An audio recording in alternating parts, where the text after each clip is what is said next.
안녕하십니까. 숭실사이버대학교 한국어교육학과의 장주영 교수입니다. 자, 오늘은요, 저희가 쓰기에 대해서 좀 이야기를 나누고자 합니다. 보통 외국인 학생들이 뭐 쓰기를 좀 어려워하고 힘들어 합니다. 싫어하고요. 읽기, 듣기, 말하기, 쓰기, 읽기 영역이 있는데 좀 그중에서도 쓰기를 좀 이렇게 많이 좀 어려워하고 좀 힘들어하고 또 이렇게 싫어하는 편이 있는데, 그렇지만 쓰기가 또 외국인 학생들한테는 중요합니다. 그래서 그 토픽의 쓰기 시험이 있고요. 그리고 또 이제 학생들이 대학교에 유학을 가게 되면 어떤 보고서 작성이라든지 이런 것들을 많이 해야 되거든요. 그러면 쓰기는 피할래야 피할 수가 없습니다. 그렇기 때문에 쓰기를 또 잘 해야 됩니다. 또 간혹 이제 예를 들어서 뭐 대학원에 가는 또 학생들은 또 논문까지 써야 되니까 어쨌든 학생들은 쓰기를 해야 되고 또 쓰기를 잘 해야 됩니다. 그렇다면 저희가 학생들이 대학교에 입학하기 전에 이 쓰기 교육에 대해서 좀 철저하게 교육을 시켜서 저희가 잘 학생들이 학업을 수행할 수 있게, 또 학업뿐만 아니라 토픽에도 또 쓰기가 있기 때문에 쓰기는 어떻게 보면 외국인 학생들에게는 중요한 한 부분이다라고 볼 수가 있습니다. 자, 그렇기 때문에 오늘은 저희가 쓰기에 대해서 이야기를 하려고 하고요. 그리고 쓰기도 이제 여러 가지가 있는데 저희가 오늘은 쓰기 평가에 대해서 좀 살펴보겠습니다. 그래서 저희가 쓰기 평가에 있어서 어떤 점을 좀 중요하게 생각을 해야 되는지, 이런 것들은 교사만 알아서는 안 되고요.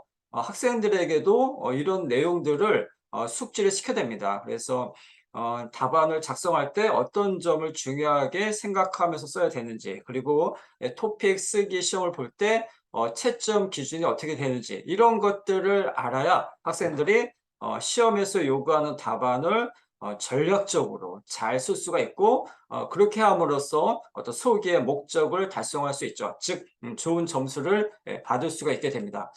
그렇다면 저희가 학생들에게 어떤 답안 작성에 대한 어떤 그런 평가, 답안 작성을 어떻게 해야 잘하는 건지, 이런 것들을 저희가 또 교육을 해야 학생들은 그런 것들을 또 이렇게 숙지하면서 답안 작성을 잘 할 수가 있겠습니다. 자, 그러면 저희가 답안 쓰기 평가표를 좀 살펴보겠는데요. 자, 이거는 하나의 어떤 예로 보시면 되겠습니다. 그래서 일단은 문제 읽기를 잘 해야겠죠. 그래서 어떤 그 질문이 있으면 그 질문의 의도, 목적, 이것을 정확하게 파악을 하고 그것과 관련된 내용을 써야 됩니다. 간혹 어떤 학생들은 동문서답을 하는 경우가 있어요. 그러니까는 질문에서 요구한 답을 쓰지 않고 학생이 이제 그 어떤 답안을 제대로 쓸 자신이 없기 때문에 자기가 그냥 준비한 것, 자기가 그냥 아는 내용을 그냥 쓰고 나오는 경우도 있거든요. 그거는 아무리 많이 써도 그거는 어떤 시험에서 요구하는 답안 내용이 아니기 때문에 아무리 많이 쓰고 정확하게 써도 좋은 점수를 받을 수가 없습니다.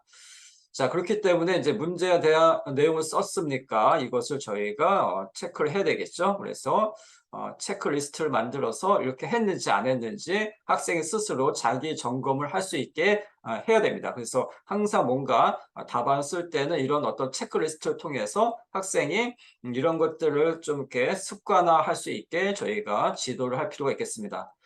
자, 그리고 문제에 맞는 유형의 답을 썼습니까? 그래서 서술형, 논술형. 그래서 보통 대부분이 인제 논술형은 이제 고급 학습자들에게 많이 해당이 되는 유형이고요. 서술형은 이제 중급 정도에 해당이 되겠습니다. 그래서 서술형, 논술형의 어떤 형태에 맞는 답을 제대로 썼는지, 자, 이것을 또 확인할 필요가 있겠고요. 자, 다음에 내용 구성하기인데 아무래도 서론, 본론, 결론에 맞게 썼는지, 서론, 본론, 결론. 예, 그래서 이제 뭐 보고서는 당연히 서론, 본론, 결론에 맞게 써야 되고, 저희가 토픽 시험에서 쓰기에서도 물론 서론, 본론, 결론 아니지만 어떤 그 단락 간의 어떤 밀접한 어떤 연계가 있어야 되고 내용 구성이 잘 이루어져야 됩니다. 자, 그리고 글 전체가 하나의 완결된 글이 되었습니까? 그렇죠. 그러니까 어떤 내용이 또 단락 간에 이것이 일관성이 있는지, 잘 이것이 연결이 되었는지를 또 확인을 해야 되고요.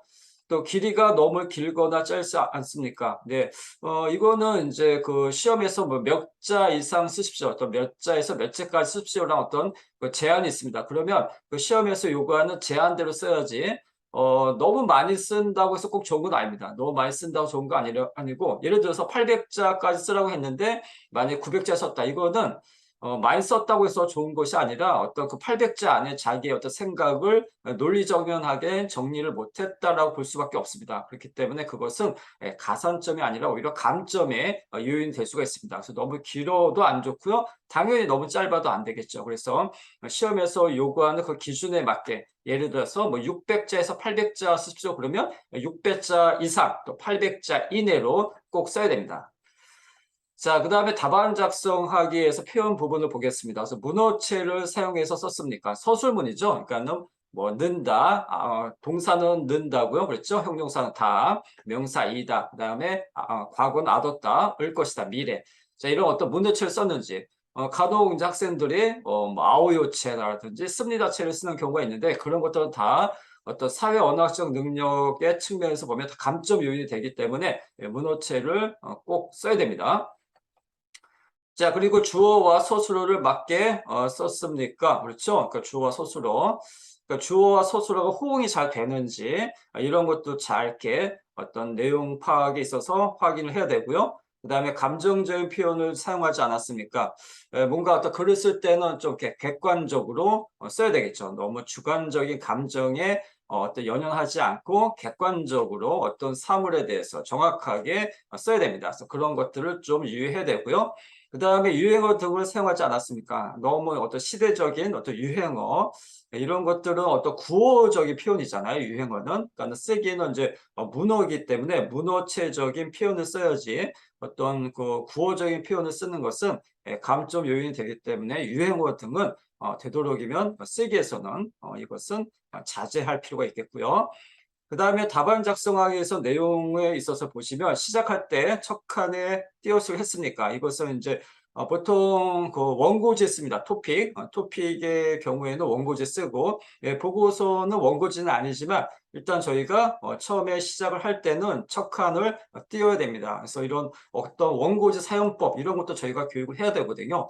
자, 이 원고지 사용법은 제가 콘텐츠 영상을 한번 준비해서 나중에 또 따로 올려드리도록 하겠습니다. 그래서 원고지 사용법에 대해서도 저희가 외국인 학생들에게 교육을 해야 되고요. 그래서 중요한 몇 가지가 있는데 그런 부분을 저희가 교육을 하면 됩니다. 자, 그리고 맞춤법이라든지 문장 무엇 띄어쓰기를 잘 했습니까? 그렇죠? 그래서 띄어쓰기 같은 경우, 아무래도 이제 외국인 학생들에게 어려운 것은 맞춤법, 글자를 정확하게 써야 되는데, 철자 오류 같은 것들이 있을 수 있거든요. 그런 것들도 어떤 감점 요인이 됩니다. 너무 철자 오류가 많게 되면. 그래서 맞춤법이라든지 문장 무엇 띄어쓰기, 이런 것들이 또 외국인 학생들은 좀 어렵습니다. 이런 것들을 잘 저희가 교육을 해서 학생들이 정확하게 제대로 잘 쓸 수 있게 지도를 해야 됩니다. 자, 그래서 저희가 답안 쓰기 평가표를 봤고요. 그래서 이것이 하나의 예입니다. 이것이 꼭 이대로 꼭 해야 된다는 건 아니고요. 하나의 예로서 보시면 될 것 같고, 여기에 뭔가 조금 더 추가할 내용이 있으면 추가하고요. 또 뺄 내용이 있으면 빼도 괜찮습니다. 그래서 이런 어떤 평가표를 통해서 저희가 이제 어떤 그 쓰기에 채점을 하게 되고, 그렇다면 이제 외국인 학생들에게도 이거는 교사만 알아야 하는 내용이 아니라 외국인 학생들에게도 교육을 할 때, 쓰기 교육을 할 때는 이런 어떤 쓰기 평가 기준, 이런 것들을 제시를 해 주셔서 학생들이 이런 것들을 숙지를 해서 자기가 쓸 때 뭘 중요하고 써야 되고 내가 어떤 점을 유의해야 되는지를 학생 스스로 그것을 알아야 됩니다. 그래서 이런 것들을 저희가 쓰기 교육에서도 이런 쓰기 평가표를 외국인 학생들에게도 교육을 시켜야 됩니다. 자, 네. 그래서 오늘은 저희가 답안 쓰기 평가표, 학생들이 좀 어려워하는 영역인 쓰기를 살펴봤고, 근데 쓰기에서 쓰기 평가에 대해서 살펴봤습니다. 이것은 좀 어떻게 보면 중요한 내용이거든요. 어떻게 보면 저희가 한국 교사들이 이것을 좀 간과하는 부분이 없지 않아 있습니다. 그래서 이런 것들은 학생들에게는 제공하지 않는다라고 생각할 수 있는데 절대 그렇지 않고요. 이런 것들도 외국인 학생들한테 제공을 해서 학생들이 이런 것들을 숙지를 하고 쓰기를 할 수 있도록 교육을 시켜야겠습니다. 네, 자 그러면 오늘 저희 답안 쓰기 평가표 쓰기 평가 기준에 대해서 살펴봤고요. 또 저희가 다음에도 또 뭐 원고지 사용법 이런 것들도 콘텐츠를 만들어서 올려드리도록 하겠습니다. 네, 그러면 다음에 또 다른 영상으로 인사드리도록 하겠습니다. 그러면 오늘 영상은 여기서 마치겠습니다. 감사합니다. 안녕히 계십시오.